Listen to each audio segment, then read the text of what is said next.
আসসালামু আলাইকুম। এখন শুনবেন সংবাদ শিরোনাম।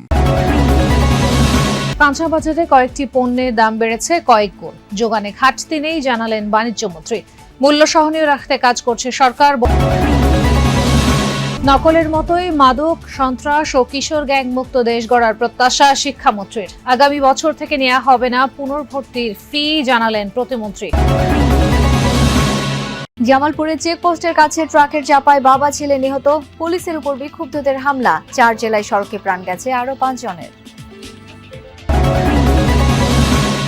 মার্কিন হামলার প্রস্তুতির মধ্যে ইরান রাশিয়ার যৌথ মহড়া। হরমুজ প্রণালী টানা 2 দিন বন্ধ রেখে ওমান উপসাগর ও ভারত মহাসাগরে চলে অনুশীলন। আসসালামু আলাইকুম। এতক্ষণ শুনছিলেন সংবাদ শিরোনাম, এখন শুনবেন বিস্তারিত। রমজানের রাজধানীর কাঁচা বাজারে কয়েকটি পণ্য চড়া দামে বিক্রি হচ্ছে। বাড়তি চাহিদা থাকায় বেগুন, শসা ও লেবুর দাম বেড়েছে কয়েক গুণ। 200 টাকার আশপাশে করলার কেজি। দোকানিদের অভিযোগ, পাইকারদের নিয়ন্ত্রণ করছে সিন্ডিকেট, যার প্রভাব পড়ছে খুচরা পর্যায়ে। তবে মাছের দামে হেরফের হয়নি। মাত্র দুদিনের ব্যবধানে কেজিতে 40 টাকা দাম বেড়েছে কাঁচামরিচের। বিক্রি হচ্ছে 180 টাকায়। 80 থেকে 90 টাকা কেজির বেগুন মিলছে মানভেদে 120 থেকে 140 টাকায়। ছোট লেবুর জন্য গুনতে হবে 60 টাকা হালি, আর বড় লেবুর দাম হাঁকা হচ্ছে 100 থেকে 120 টাকা। 120 টাকা কেজির নিচে মিলছে না শসা। সবজির মধ্যে সবচেয়ে চড়া দামে কিনতে হচ্ছে করলা। শসা, লেবু, কাঁচামরিচ এগুলো একটু দাম বেশি। কেন দাম বেশি? মনে হয় যে আমার লাগবে সারাদিন 1 কেজি, অনেক কাছে 2-3 কেজি নিয়ে কিনে রাখতেছে। এই বাজারটা ক্রাইসিস ফেলাই দিচ্ছে। বিশেষ করে লেবু আর বেগুন এইগুলির অনেক দাম। এই বাজার ব্যবস্থাপনাটা আমি মনে করি নতুন সরকার উদ্যোগ গ্রহণ করবে। মানুষ স্বস্তি পাবে। যিনি উৎপাদন করে ওনার পয়সা উনি পাবে, যিনি ব্যবসা করে তার পয়সা উনি পাবে। সাধারণ জনগণ যাতে কমফোর্ট একটা জোনে থাকে, এ বিষয়ে কাজ করতে হবে। কাজ না করে শুধুমাত্র সময়ের দিকে যদি ছেড়ে দেয়, তাহলে আলটিমেটলি মানুষ সুবিধাটা পাবে না। কিছুটা স্বস্তি আছে মাছের বাজারে। দামে তেমন একটা হেরফের নেই। বিক্রেতাদের অভিমত, চিংড়ি ছাড়া রোজায় মাছের চাহিদা হ্রাস পায়। 600 থেকে 800 টাকা কেজিতে মিলছে নদীর আইড় বোয়াল। প্রতি কেজি চিংড়ির জন্য দিতে হবে 800 থেকে 1200 টাকা। 50 টাকা কমে আকারভেদে চাষের রুই কাতলা মিলছে 350 থেকে 400 টাকায়। দেশি মাছ যেগুলো সেগুলো। নিত্যপণ্যের যে পরিমাণ সরবরাহ আছে তা বাজার স্থিতিশীল রাখার জন্য পর্যাপ্ত। সিলেটে এমনটা বলেছেন বাণিজ্যমন্ত্রী খন্দকার আব্দুল মুক্তাদির। দ্রুত জেলা পর্যায়ে সুলভ মূল্যে দুধ, ডিম ও মাংস বিক্রি কার্যক্রম শুরুর কথা জানিয়েছেন খাদ্য প্রতিমন্ত্রী। আর ধর্মমন্ত্রী জানিয়েছেন, রমজানের দ্রব্যমূল্য যেন মানুষের নাগালের মধ্যে থাকে সে বিষয়ে সরকার বদ্ধপরিকর। নকলের মতোই মাদক, সন্ত্রাস ও কিশোর গ্যাংমুক্ত দেশ গড়ে তোলার আশাবাদ জানিয়েছেন শিক্ষামন্ত্রী আ.ন.ম এহসানুল হক মিলন। দুপুরে নিজ এলাকা চাঁদপুরের কচুয়ায় সাংবাদিকদের সাথে কথা বলেন তিনি। এ সময় মন্ত্রী বলেন, যেভাবে কচুয়া থেকে পরীক্ষা নকল মুক্ত করার যাত্রা শুরু হয়েছিল, ঠিক সেভাবেই দুর্নীতিমুক্ত দেশ গড়ার যাত্রাও কচুয়া থেকে শুরু হবে। এদিকে শিক্ষা প্রতিমন্ত্রী ববি হাজ্জাজ জানান, আগামী বছর থেকে শিক্ষা প্রতিষ্ঠানে পুনর্ভর্তির ফি না নেওয়ার সিদ্ধান্ত কার্যকর হবে। মন্ত্রিত্ব গ্রহণের পর প্রথমবারের মতো নিজ নির্বাচনী এলাকায় যান শিক্ষামন্ত্রী এহসানুল হক মিলন। অংশ নেন স্থানীয় প্রশাসনের সাথে মতবিনিময় সভায়। নকলের মতো মাদক, সন্ত্রাস ও কিশোর গ্যাংমুক্ত দেশ গড়ে তোলার আশাবাদ জানিয়েছেন শিক্ষামন্ত্রী। বলেন, যেভাবে কচুয়া থেকে পরীক্ষা নকলমুক্ত করার যাত্রা শুরু হয়েছিল, ঠিক সেভাবেই দুর্নীতিমুক্ত দেশ গড়ার যাত্রাও এখান থেকেই শুরু হবে। কচুয়াকে মাদক মুক্ত করা হবে, সন্ত্রাস মুক্ত করা হবে, ইফতিজি মুক্ত করা হবে।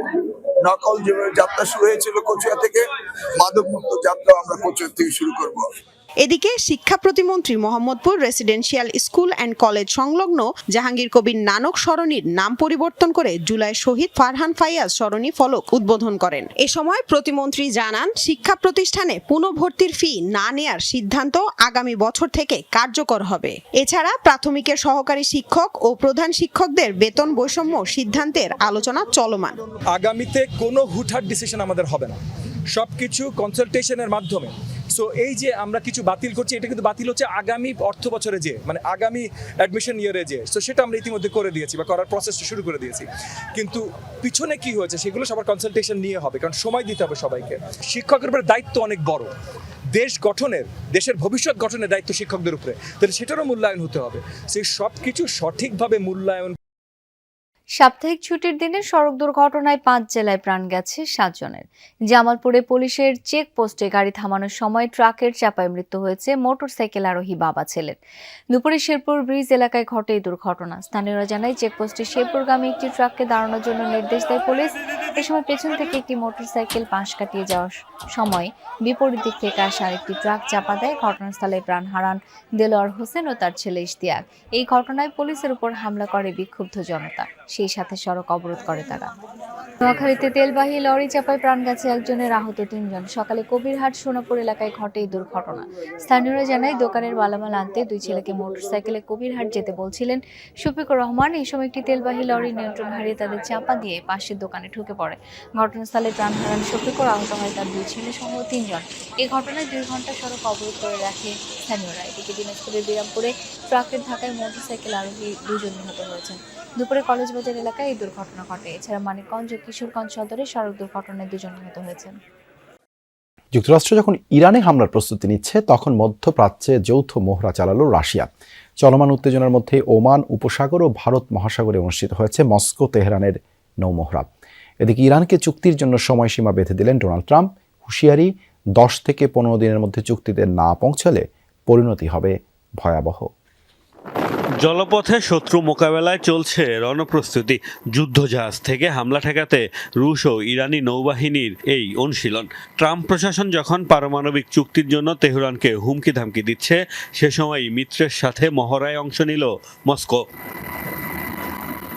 ওমান উপসাগর এবং ভারত মহাসাগরে সামরিক এই অনুশীলনে অংশ নিয়েছে দুদেশের সেনারা। এর আগে বৃহস্পতিবার ইরানের বন্দর আব্বাসে পৌঁছায় রুশ যুদ্ধজাহাজ স্ট্রয়কি।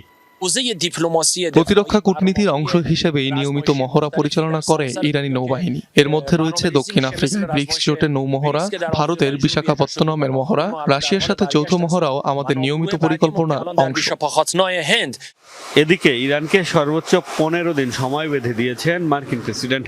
এর মধ্যে চুক্তিতে না পৌঁছালে ভয়াবহ পরিণতি ভোগের হুঁশিয়ারি তার। ট্রাম্প বলেন, মধ্যপ্রাচ্যকে স্থিতিশীল রাখতে যে কোনো মূল্যে তেহরানকে পারমাণবিক অস্ত্রের মালিক হওয়া থেকে বিরত রাখবে ওয়াশিংটন। হয় তারা স্বেচ্ছায় চুক্তি করবে, নয়তো আমরা যে কোনোভাবে এটি আদায় করব। তাদেরকে 10 দিন, সর্বোচ্চ 15 দিন সময় দেওয়া হবে। এর মধ্যে চুক্তি না হলে পরিণতি হবে তাদের জন্য খুবই দুর্ভাগ্যজনক। এর আগে টানা 2 দিন হরমুজ প্রণালী বন্ধ রেখে মহড়া চালায় ইরান। অন্যদিকে যুক্তরাষ্ট্র সামরিক উপস্থিতি ব্যাপক হারে বাড়িয়ে চলেছে ইরানের আশপাশে।